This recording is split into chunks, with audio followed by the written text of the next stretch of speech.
Perceraian. Di situ Yesus berangkat ke daerah Yudea dan ke daerah seberang sungai Yordan, dan di situ pun orang banyak datang mengerumuni dia, dan seperti biasa ia mengajar mereka pula. Maka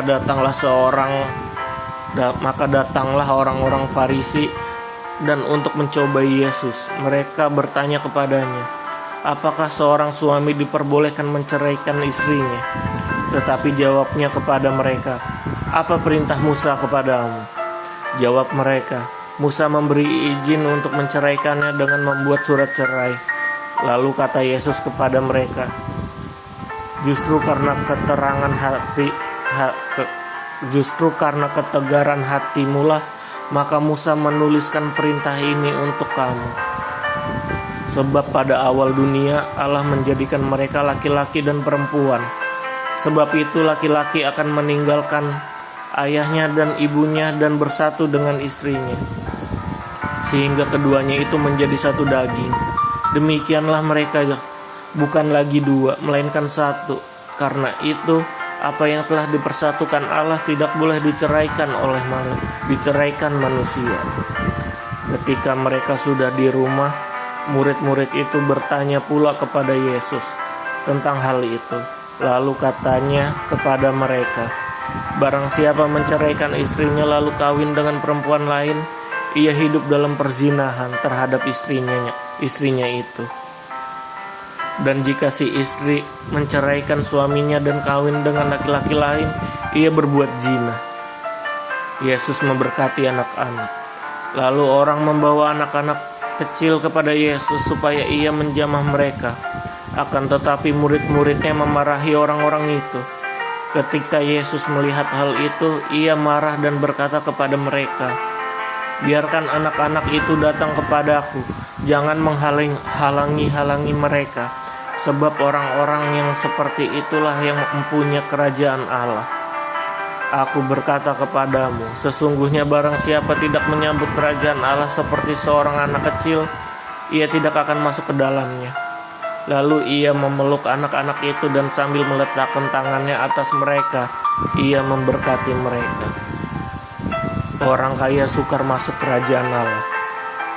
Pada waktu Yesus berangkat untuk meneruskan perjalanannya, datanglah seorang berlari-lari mendapatkan dia dan sambil bertelut di hadapannya. Ia bertanya, Guru yang baik, apa yang harus kuperbuat untuk memperoleh hidup yang kekal? Jawab Yesus, mengapa kau katakan aku baik? Tak seorang pun yang baik selain daripada Allah saja. Engkau tentu mengetahui segala perintah Allah. Jangan membunuh, jangan berzina, jangan mencuri, jangan mengucap saksi dusta, jangan mengurangi hak orang, hormatilah ayah dan ibumu. Lalu kata orang itu kepadanya, Guru, semuanya itu telah kuturuti sejak masa mudaku. Tetapi Yesus memandang dia dan menaruh kasih kepadanya, lalu berkata kepadanya, hanya satu lagi kekuranganmu. Pergilah, jualah apa yang kau miliki dan berikan itu kepada orang-orang miskin, maka engkau akan beroleh harta di surga. Kemudian datanglah kemari dan ikutlah aku. Mendengar perkataan itu ia menjadi kecewa, lalu pergi dengan sedih, sebab banyak hartanya. Lalu Yesus memandang murid-muridnya di sekelilingnya dan berkata kepada mereka, alangkah sukarnya orang yang beruang masuk ke dalam kerajaan Allah. Murid-muridnya tercengang mendengar perkataannya itu.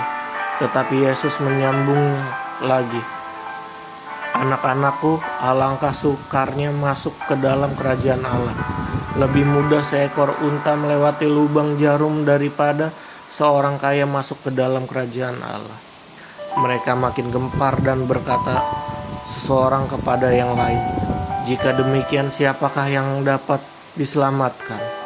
Yesus memandang mereka dan berkata, bagi manusia hal itu tidak mungkin, tetapi bukan demikian bagi Allah.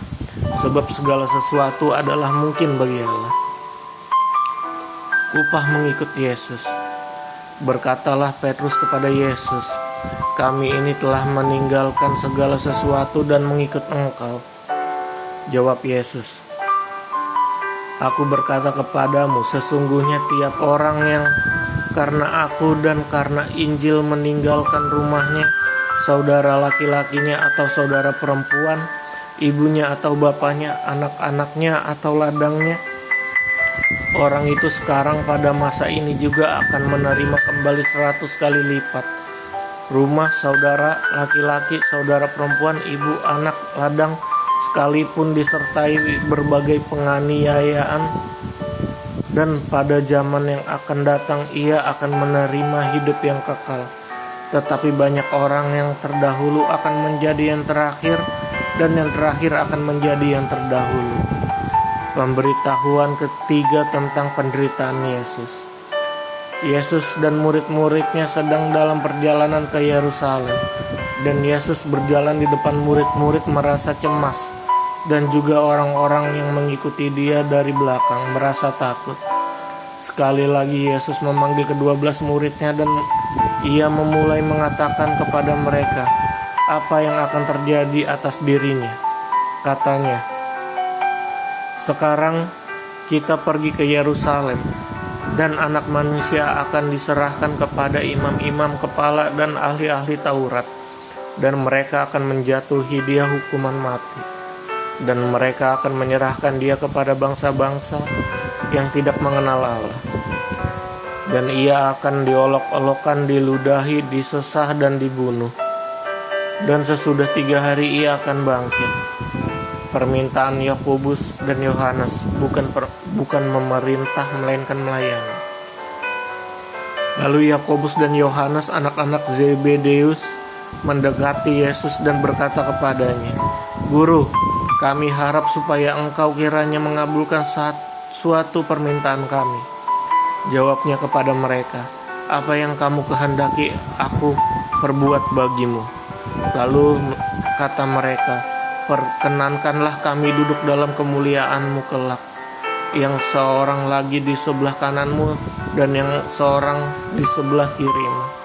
Tetapi kata Yesus kepada mereka, "Kamu tidak tahu apa yang kamu minta. Dapatkah kamu meminum cawan yang harus kuminum dan dibaptis dengan baptisan yang harus kuterima?" Lalu mereka, "Kami dapat." Yesus berkata kepada mereka, "Memang kamu akan meminum cawan yang harus kuminum, dan akan dibaptis dengan baptisan yang harus kuterima. Tetapi hal duduk di sebelah kananku atau di sebelah kiriku, aku tidak berhak memberikannya. Itu akan diberikan kepada orang-orang bagi siapa itu telah disediakan." Mendengar itu, ke-10 murid-murid lain menjadi marah kepada Yakobus dan Yohanes. Tetapi Yesus memanggil mereka lalu berkata, "Kamu tahu bahwa mereka yang disebut pemerintah bangsa-bangsa memerintah rakyatnya dan dengan tangan besi, dan pembesar-pembesarnya menjalankan kuasanya dengan keras atas mereka. Tidakkah demikian di antara kamu? Barang siapa ingin menjadi besar di antara kamu, hendaklah ia menjadi pelayan. Dan barang siapa ingin menjadi yang terkemuka di antara kamu, hendaklah ia menjadi hamba untuk semuanya. Karena Anak Manusia juga datang bukan untuk dilayani, melainkan untuk melayani, dan untuk memberikan nyawanya menjadi tebusan bagi banyak orang." Yesus menyembuhkan Bartimeus. Lalu tibalah Yesus dan murid-muridnya di Yeriko. Dan ketika Yesus keluar dari Yeriko bersama-sama dengan murid-muridnya dan orang-orang banyak yang berbondong-bondong, ada seorang pengemis yang buta bernama Bartimeus, anak Timeus, duduk di pinggir jalan. Ketika didengarnya bahwa itu adalah Yesus orang Nazaret, mulailah ia berseru, "Yesus, anak Daud, kasihanilah aku." Banyak orang menegurnya supaya ia diam, namun semakin keras ia berseru, "Anak Daud, kasihanilah aku." Lalu Yesus berhenti dan berkata, "Panggillah dia." Mereka memanggil orang buta itu dan berkata kepadanya, "Kuatkan hatimu, berdirilah, ia memanggil engkau."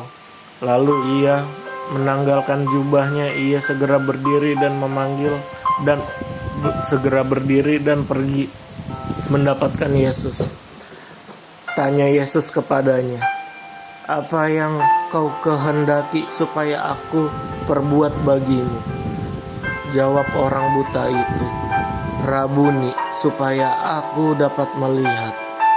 Lalu kata Yesus kepadanya, "Pergilah, imanmu telah menyelamatkan engkau."